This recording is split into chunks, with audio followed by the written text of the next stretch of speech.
pas umur lu 21 bangun tidur meeting keluarga, ditanya kamu mau jadi apa? Gue penasaran, apa yang membuat lo akhirnya tetap mau menyelesaikan kuliah lo? Padahal lo udah settle down tuh sebenarnya untuk karir lo. Musik kan nggak selamanya di atas nggak sih? Lo masih berpikiran seperti Iya itu? dong. You have to. Gue butuh 200.000 nih. Ya gue telepon. Transferin gue dong 200.000. Sebegitunya?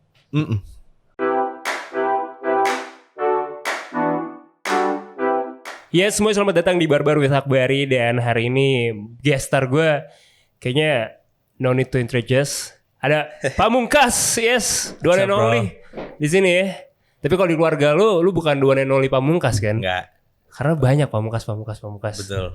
Ada berapa Pamungkas di keluarga Ada lu? 2. Oke. Bokap gue 1, gue 2. Oke. Bokap gue anak ke-10 dari 10. Anak ke-10 dari 10. Gue anak ketiga dari 3. Jadi gue bontotnya sang bontot. Oh jadi kalau bontot dinamain Pamungkas juga? Nggak tahu deh kalau itu. Ada rule seperti itu? Apa Enggak kakek sih. lu Pamungkas juga? Enggak ada. Kakek gue kayaknya malahan anak pertama deh. Nanti lu punya anak akan Pamungkas juga namanya yang paling Kalau bontot? bisa semuanya sih gue pengennya. Oh iya. Namanya semua ada Pamungkasnya karena last name kan. Oke. Cuma kita lihat nanti lah. Kita lihat nanti ya. Belum kepikiran lah ya. Belum. Oke, menarik nih ya. Jadi kayak kerajaan Inggris berarti sebenarnya kan? Iya, kayak Lennon kan. Iya, Lennon belakangnya Lennon. Semuanya gitu ya. Gokil sih. Tapi hidup menjadi seorang Pamungkas tuh seperti apa sih rasanya? Menyenangkan. Nggak membosankan sudah pasti karena hidupnya penuh dengan adventure. Tiba-tiba ada ini, tiba-tiba ada itu. Harusnya begini tapi ternyata begitu gitu. Itu hal baik atau hal buruk? Well, depends on how you see it. Gue kayaknya sudah terbiasa puluhan tahun hidup gue dari kecil kayak gitu terus gitu. Yang lo rencanain most likely is not gonna happen. Yang gue rencanain gitu. Kayak kita kan biasanya hidup, gue maunya gini. Yeah. Yeah, it's not gonna happen. Life has its own way to surprise you, and I think I've learned to have thicker skin. Jadi kayak ya udahlah, riding the wave aja. Ya. Kayak gitu berarti ya. Nice. Sudah pasti nggak membosankan aja. Itu ya. Ya. Keywordnya itu nggak membosankan menjadi seorang Pamungkas. Hidup Pamungkas kecil tuh keras atau enggak? Sepi. Oh iya. Karena gue anak terakhir dan kebetulan SD gue masuk siang. Oh, lu anak petang. SD berapa petang cuy? 04. 04. Jakarta Timur ya? Utara. Oh utara, oke. Abang gue dua-duanya masuk pagi. Anjir lu sebel dong. Jadi gue kalau pagi bokap nyokap kerja, kakak gue dua-duanya sekolah. Jadi gue sendirian. Tapi enaknya lu bisa nonton SpongeBob sih. Zaman itu kayaknya belum deh nggak sih? Belum ya? Dan sore bukan SpongeBob, bareng Subasa. Oh iya benar, ya kan? benar. Jadi setiap pagi gue bangun rumah sepi.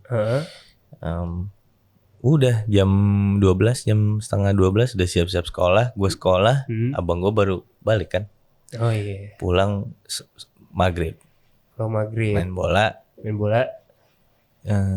Tapi main bola berarti setelah maghrib loh atau? Enggak dong, pulangnya kan jam setengah 5-an gitu kan. Oh berarti maghrib pulang? Iya, tapi nggak langsung ke rumah gue. Kemana? Jadi ke lapangan dulu, masih pakai baju sekolah, main bola, tarim pulang. Karena gue juga kan kelas 4 SD udah izin 3 bulan kan ikut tour bokap gue. Oh, oke. Bokap lu yang IO itu? Bokap gue road manager yang Elemen dan Tangga.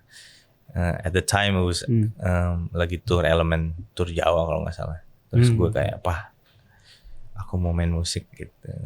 Terus kata dia ya udah bolos. Bolos sekolah men, buat tour. Iya. Kayak almost famous ya, iya sih kayak keren banget cuy. Iya tapi diajarinnya nggak langsung jadi gitaris gitu. Diajarinnya diajak soundcheck, dikasih tahu nih orang vendor, dikasih tahu begini loh kehidupan musisi kalau di perpanggungan gitu. Ada orang yang dari jam 2 malam semalam udah ngangkat-ngangkat. Oke. Jadi ketika kita soundcheck udah enak, ini ada yang bikin panggungnya, ada yang ngangkat riggingnya, ada yang masang lightingnya, gitu-gitulah. Jadi gue di secara gamblang dikasih tahu first hand. Seperti inilah kehidupannya kalau lo mau jadi musisi. Apa hal yang tabu yang mungkin orang nggak pernah ngomongin ke nyokap tapi lo omongin ke nyokap lo? Gue bikinin lagu kali. Oke. Gue pride gue tinggi kan ya. Oke. Aries kan. Aries, gue juga Aries anjir. Oke. Pride gue Iya. kayak apalagi nyokap gitu kan. Iya. Nah, dan gue anti drama di keluarga. Jadi kalau kayak pernikahan siapa pada sedih-sedih gitu, gue rokok aja di luar. Gue anak yang kayak gitu di keluarga. Jadi I don't really tell my feelings to people. Kayak especially my mother, karena akan drama. Jadi gue kayak ya udah bikin lagu aja gitu. Bikin lagu juga gak dikasih tahu, tungguin aja sampai rilis. Oke, udah dirilis belum? Udah. Trust me with this. Oke. Itu tentang nyokap lu. Tentang nyokap. Untuk nyokap. Oke. Kuliah lu DKV nih ambilnya. DKV. Kenapa memilih DKV? Karena kenapa nggak filosofi gitu? Kan lu suka filsafat juga. Tadinya harusnya masuk, gue ajukan untuk masuk filsafat. Cuma at the time gue kan telat 3 tahun kuliahnya. Gue baru kuliah umur 21. Kenapa? Ya musik. Oke. Karena I decided to learn everything I could di dalam studio, Kebayoran Lama, HB Studio. HB Studio. Mas Hari Budiman ya. Iya. Gue datang sana terus kayak Mas ajarin gue dong apa aja gitu. Tapi aim gue adalah gue pengen belajar songwriting. Oke. But at the time gue diajarin jadi operator, suruh nonton orang take vokal, suruh nonton orang take gitar, miking tuh gini, gulung kabel tuh gini. Kita di mixer. Udah tahu tadi tuh ya. Ini mainin aja fadernya nih. Ya saya gitu-gitu. Kayak all the little details gue belajar di studio itulah. Iya. Terus keterusan jadinya nggak kuliah. Nyokap marah? Enggak, dia cuma kayak mau sampai kapan gitu. Oke. Nah, dan di keluarga gue kan umur 21 kita, lu ulang tahun kapan? Gue 26 Maret. 26 Maret. Pas umur 21 bangun tidur meeting keluarga. Ditanya, kamu mau jadi apa? Oh gitu. Di keluarga gue gitu. Jadi pas gue 21 semua mengumpul. Ditanya, kamu mau jadi apa? Hidupmu mau kemana? Gitu. Lu bilang apa? Musik lah. Gue kasih aku uang. Gue bilang, untuk modal. Berapa? Yang lu minta berapa? 50 juta aja. Banyak banget. Iyalah. Okay. Orang diminta. Oke. Terus gue bilang, kasih gue 50 juta, lepasin. Tiba-tiba ngapain gitu. Terus bokap gue ya udah, nyokap gue enggak, kuliah katanya. Terus gue bilang, ya udahlah kalau ibu bilang gitu, siap. 5,5 tahun lulus 2020 pandemi. Gitu ya. Gue nggak toga tapi nggak ada seremoni. Penting nggak wisuda buat lo? Enggak ya. Jadi soalnya gue pas lulus tuh pas pandemi awal banget, lagi parah-parahnya. Jadi setelah sidang dinyatakan lulus, terus revisi terakhir, tanda tangan, gue langsung ngambil ijazah. Berarti sepanjang lu menyelesaikan kuliah, lu juga menyelesaikan album lu yang Walk the Talk itu? Iya, gue Flying Solo pun masih kuliah. Masih kuliah juga? Gue lulus pas banget. Gue waktu ngerjain Solipsism, album 3, barengan manggung, barengan skripsi. Anjir, chaos lu. Lumayan. Bisa lumayan. Tuh ya? Jadi sampai kita kalau manggung nggak ke Soekarno Hatta, ke Halim karena dekat Paramadina. Ya, keren. Jadi kita landing jam first flight kan, misalnya dari Surabaya lah, mau dari mana. First flight nyampe Halim jam 10, jam 9, gue nebeng. Misalnya nebeng siapapun lah yang bawa mobil. Iya. Tebengin gue dong ke Parmat. Iya. Sampai Parmat bimbingan. Anjir. Gue penasaran, apa yang membuat lo akhirnya tetap mau menyelesaikan kuliah lo? Padahal lo udah settle down tuh sebenarnya untuk karir lo. Oh, belum juga dong. Sebagai pamungkas, orang udah banyak yang tahu dong di waktu itu. Iya sih, cuma menurut gue kayak musik kan nggak selamanya di atas nggak sih? Lo masih berpikiran seperti itu? Iya dong. You have to. Tapi lo udah melewati berbagai fase ya. Menurut gue lo akan bertahan. Menurut gue. Album ketiga lo bagus kok. Terima kasih. Orang bilang pada susah gitu kan. Enggak sih, kayak I think you have to think that way. Gue terbiasa untuk expecting the worst case scenario karena dan menurut gue itu menjadi realistis sih, kayak nggak ada yang selalu di atas juga. Dan kalau mindsetnya begitu membantu gue untuk terus improve kan. Jadinya kayak I mean look at now, everybody is releasing good songs, like good songs, right? Setiap kali ngeliat Music on Friday gitu ya. Iya, kayak hari Jumat ada lagi lagu baru nih. Sangat progresif kanan kiri gue gitu. Dan gue mungkin terbiasa berpikir bahwa gue nih kuliahnya telat gitu. Oh. Kayak kalau gue nggak fight, gue mau jadi apa gitu. Gue memang I'm very driven as a person. Mungkin karena orang bilang Aries kepala batu gitu, cuma dan ambisius. I'm very driven. I'm all about improving. Gue nggak terlalu peduli tentang hasilnya gitu. In a way that at least every day I do something for myself yang maju selangkah walaupun dikit gitu. It's okay.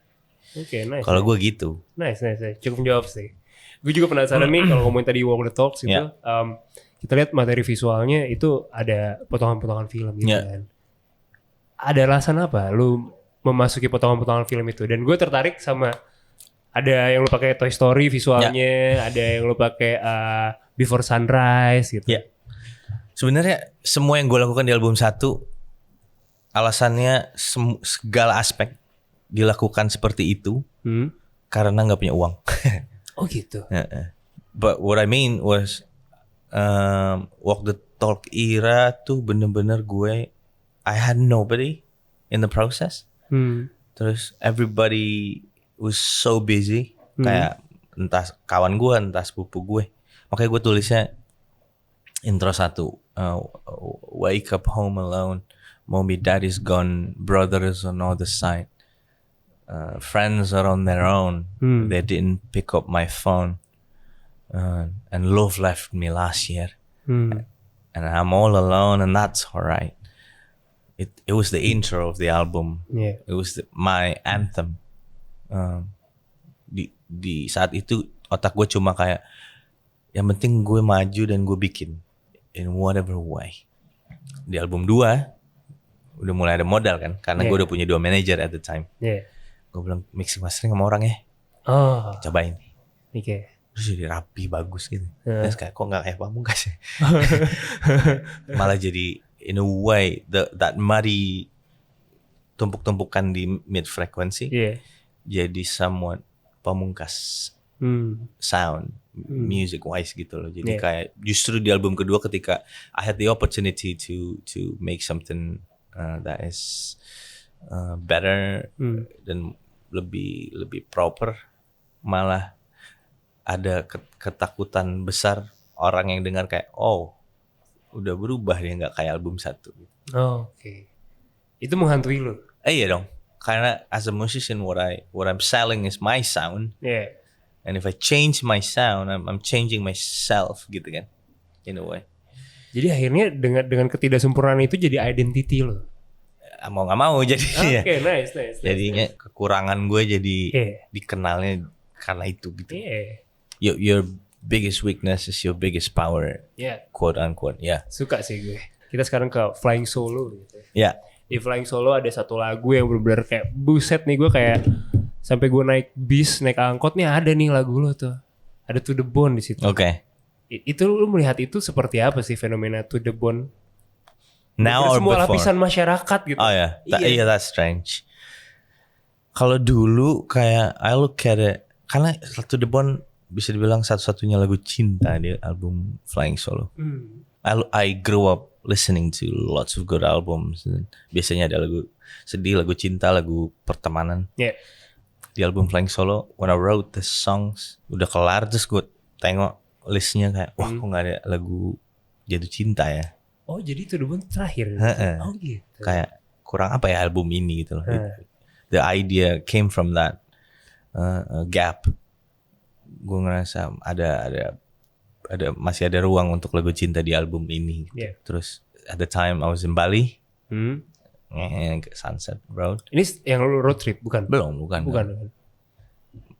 Lagi di Bali, naik motor terus Sunset Road ke arah airport. Oke. Ada toko Barienso sebelah kiri. Gue tahu. Iya. Iya. Terus gue kayak, ini bisa jadi sesuatu gitu. At the time. Oke. Kayak jadi Barienso. Oh, itu That's dari it. situ. Iya. Oke. 94 show, I'm already yours. Terus, and also gue punya a thought di kepala gue bahwa kenapa ya lagu yang di play di at the time radio tuh selalu under 3 menit. Cause I had songs yang menurut gue this is very radio sound, but no radio wants to play it. Yeah. Gue termasuk yang sulit memutarkan lagu lu itu. Right? Di radio gue, iya. Karena Right? we have to kayak 3 menit. 3 menit. Iya. That's udah instruksi exactly radionya, iya. Gue muterin lagu-lagu yang lebih dari 4 menit kena SB. That's the fact. Oh gitu ya? Yes. Nah, sementara I grew up waktu gue kecil tuh dengerin lagunya at the very least 5 menit kan. Zaman dulu tuh. Iya, Dan ada sebuah logika yang terbentuk ketika mendengarkan lagu 5 menit gitu, kayak there is this crafting yang nggak bisa ditemukan di lagu under 3 menit gitu. Iya. Akhirnya gue kayak I want to create a pop song, a very pop song, tapi nggak 3 menit gitu. Just for the laugh. Akhirnya jadinya To The Bone. And if you really listen to it, kayak semuanya chorus kan. Iya. Semuanya kayak ref. Iya. Ada banyak bagan, tapi semuanya kayak chorus semua 6 menit. And then that's it. That's how I saw the song before.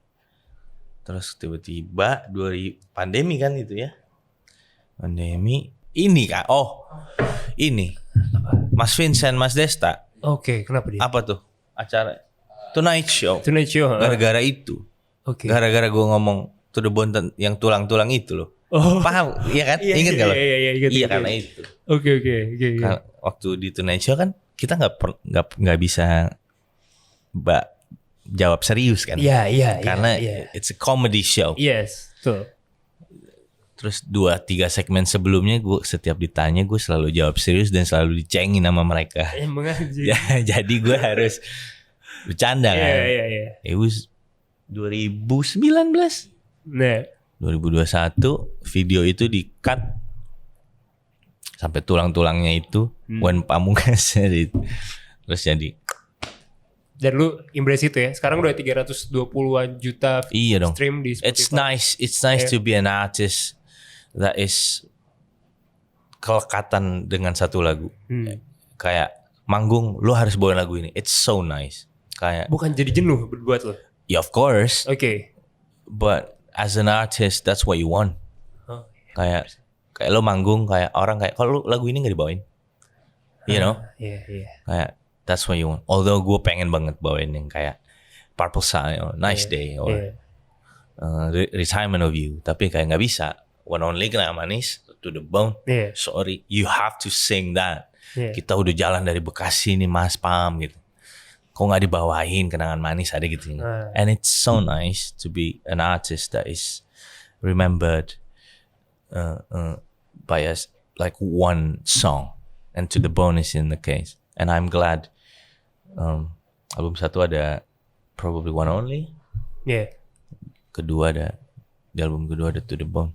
3 ada Closure. Sekarang Jealousy. Kayak I'm glad the people relate to or connect to the songs that I wrote. Kayak as an artist, it's the nicest things, the nicest feelings that you could ever feel. Tapi waktu lu melewati proses itu seperti apa? Yang waktu Islam itu indah itu, lu kayak gimana? Gue termasuk yang nge-defend lo. At the time, kalau yang pas Islam itu indah karena gue butuh duit aja sih, karena I needed to survive, bayar kosan dan bayar SKS, dan DKV kan tugasnya mahal-mahal, harus ngeprint, mau ini mau itu, terus sering banget pensil hilang, Iya, kita taruh handphone di kelas, nggak ada yang ngambil pensil sama penghapus, penggaris apalagi bikin berantem. Bertahun nih, oke. Iya, di kafe gitu. Oke. It was expensive. Iya. At the time anak kuliahan gitu. Terus gue kan freelance kan. I do videography and photography. Anything that I bisa bikin duit, let's go lah. Iya, iya. Terus gue bekerja di Trans TV under sebenarnya nggak kontrak dengan Trans TV, jadi freelance gitu. Yeah. Bumper in Ya, bumper kerja out kakak aja. lo kan? Yeah. Iya. Bumper in bumper out aja. Mau iklan nih. Gue pencet ada back sound ya. Penelpon gue pencet. Ting, ting, ting. Password gitu. Iya, udah halo gue matiin. Oh. Kerjaan gue itu. Oke. Sebetulnya. Oke. Jadi memang semuanya proses tuh ya. Yes. Yang gue at the time ketika it went viral adalah What I Didn't Like. Ada lagu gue yang diganti liriknya pakai ayat. Oh, gue nggak tahu nih. Itu yang gue kayak jangan begitu bang. Oke. Ini gue nggak tahu nih. Ada yang mengganti One Only jadi apa gitu. Oke. Kayak tanggung jawabnya berat kan. Iya. Jadi gue kayak it had to stop there. Karena udah melenceng ke arah yang gue tidak bisa dipertanggungjawabkan. If it's for the fun, make fun of me, I don't mind. Gue ada gitunya, kayak nggak terlalu it's internet. Iya. Bener sih, keren sih, cukup jauh sih, gue suka banget nih. Gue juga penasaran sama kita sama-sama beli rumah di umur 20-an. Sedap. Iya kan, hidup sendiri. Kita bukan beli rumah untuk menikah. Ya. Apa yang lo rasakan dan kenapa seperti itu? Di gue lebih kepada lifestyle gue kan nggak fancy banget ya. Gue kayak tempe orek gitu loh. Iya. Terus kebutuhan gue juga nggak banyak. Paling sepatu bola, ya right? Sama string lah, sama gitar lah, BM lah. Ya, BM ya gitar kan is the drugs that I never have. Iya. Right? Gue mendingan beli gitar daripada beli itu gitu. Iya. Gue for the first 3 years the music career 2018 sampai pandemi 2020. Jadi dari album 1 gue bilang sama manajer gue, mau duit gue sedikit mau duit gue banyak, I don't wanna know about money. I wanna focus on creating more music. Karena ada di musik ada trilogi itu kan. Kalau udah album 1 harus selesai album 3. Jadi gue dari album 1 sampai pandemi gue butuh 200.000 nih. Ya gue telepon, transferin gue dong 200.000. Sebegitunya? Mas Kamil, gue mau beli handphone gue kameranya udah rusak nih, nggak bisa foto misalnya. Ya ditransfer duitnya. Padahal duit gue, tapi gue minta. Tapi keren sih, berarti kayak manage gitu. uangnya seperti itu. Kayak gitu sampai pandemi. Terus pandemi pada datang nih. Gue waktu itu lagi nyewa rumah di Bintaro. Mereka kayak, wah nggak ada cara lain kecuali harus buka buku nih Pam. Karena mulai kecampur kan. Duitnya duit kantor mana, duit gue mana. Soalnya at the time kita nggak manggung, jadi and thankfully I have the right environment untuk kayak bareng-bareng gitu loh. Jadi teman-teman anak-anak produksi gitu kayak ya udah ayo kita tempe bareng, pizza bareng gitu. Tapi udah mulai kecampur nih, akhirnya buka buku. Duit lu segini nih Pam. Terus gue kayak banyak gue bilang. Iya ini dari mana gue bilang. Ya itu manggung ya, streaming ya ini itu. Gue bilang buat apaan ya gitu. Terus gue telepon nyokap, mah gimana cara manage duit gitu. Gue bingung nih gak pernah megang duit. Iya. Mental orang miskin kan. Iya. Tiba-tiba banyak banget. Terus gue telepon bokap, tanya Mas Kamil, tanya yang udah duluan lah. Iya. Semua orang bilang beli rumah. Gue kayak no, I'm not the person that I know that I can settle in one place. Gue orang yang mending pindah-pindah. 3 bulan di mana, 3 bulan di mana. Terus bokap gue nih RI 1 kan, bokap beli aja rumah. Ya udah deh. Jadi ada kayak the people in my environment yang udah duluan guided me. If you ask me how do I feel, gue gak lumayan bokek sih habis beli rumah kan. Iya anjir. Oh my god, gila, gue suka. Kayak mah Parah cuy. beliin mie, taruh di Susah itu gue. Kayak apa isiin listrik gitu. For the first 3 months bokek parah. gue nggak punya tutupan jendela cuy 8 bulan. Jadi orang gue tidur tuh orang bisa lihat gue kayak wahana gitu ya. Cuma seru. Lu ada missnya ini gak sih Pak? Maksudnya kita kan nyiapin uang untuk hanya rumahnya doang. Untuk ngisi-ngisi kita nggak ngitung. Gue nggak ngitung tadinya. Gue kalau gue tuh kalau gue hitung. Oh lu hebat. Gue miskalkulasi. Gue Aries banget impulsif lah. Iya. Goblok tuh. Tapi lu ngitung. Gue sampai smart home gitu gue. Soalnya gue memang pas sudah dari ya udah beli rumah baru dapat tuh 1,5 tahun. Oke. Oh inden gitu ya? Enggak. Gue nggak mau. Gue bilang gue nggak yakin gue bisa tanggung jawab kalau gue punya rumah. Oke. Jadi kita nyewa dulu. Jadi gue nyewa rumah dulu 1,5 tahun. Gue ngerasain tuh kayak ternyata gue boros di lampu karena gue nggak pernah mati lampu. Jadi manggung kemana-mana pulang lampu masih nyala pas bayar listrik. Wah mahal banget. Terus beresi ngepel gue ternyata paling nyapu oke lah. Nyapu oke. Ngepel tuh capek banget ternyata. Jadi gue tahu tuh kebutuhan gue yang lampunya otomatis nyala sendiri. Iya, betul. Sama yang low maintenance. Jadi rumah gue sekarang lantainya kayu bolong gitu. Jadi gue gak harus nyapu, gak harus ngepel. Ada debu dia langsung ke bawah. Di bawah batu-batu semua. Oh, nice. Terus gue akhirnya bikin smart home. Jadi sunset nyala, sunrise mati. Oke. Bayar listrik gak murah, gak mahal. Iya. Jadi, solusi lah pokoknya. makanya gue gak miscalculate. Oke. Karena I had a year and a half untuk nyobain. Itu benar. Terus seremnya itu kan, angkernya kan. Iya. 3 minggu pertama tuh ganggu tuh. Sendirian kayak aduh nih tempat Gue baca ayat kursi cuy.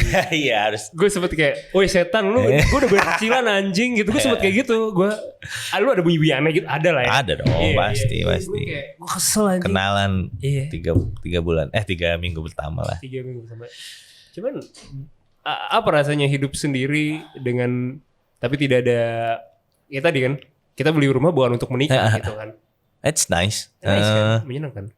Apalagi I'm 30 now. Sama. 93 kita kan. 93. Gue 30 tahun. Dari 28 lah gue sebenarnya. Dari 28 tuh udah kayak kok ada post meme di Instagram kan sering kayak dulu waktu muda 19, 18. Iya. Cabut dari rumah untuk party.